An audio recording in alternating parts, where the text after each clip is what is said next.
What's up guys, in this video I'm going to be analyzing the Group A men's singles Antonsen versus Kento Momota. Kento Momota looks relaxed coming out to the court. He's very used to playing Antonsen and he doesn't seem nervous. And Antonsen comes out walking slightly faster than Momota. This shows that he is being confident and he's ready to defeat the world number one.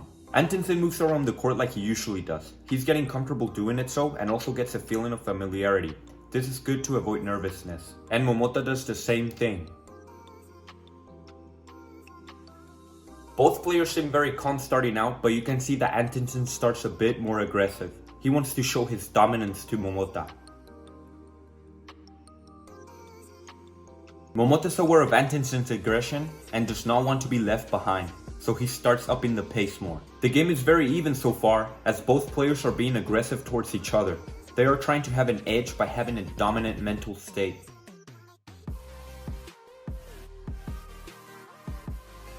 But this is where Antonsen has an advantage. He's usually the player that always shows to have a more dominant energy. This type of energy can threaten your opponent's game, making them do more unforced errors. If you are able to maintain this dominant mindset, you become a lot more confident. Basically, you can keep your opponent under control.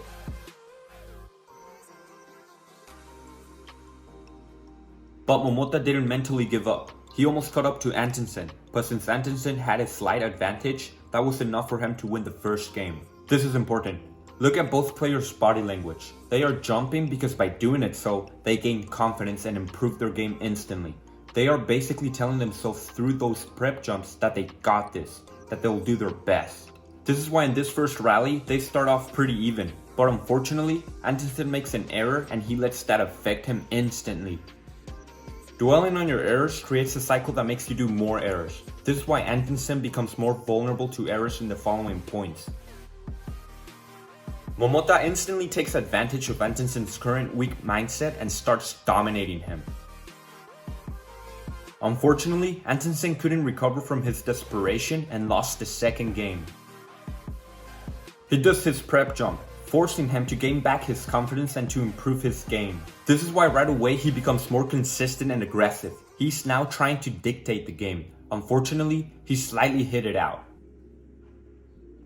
But since Momota has built up a lot of momentum from the last two games, he has fully developed his mindset and he's now playing in the present moment.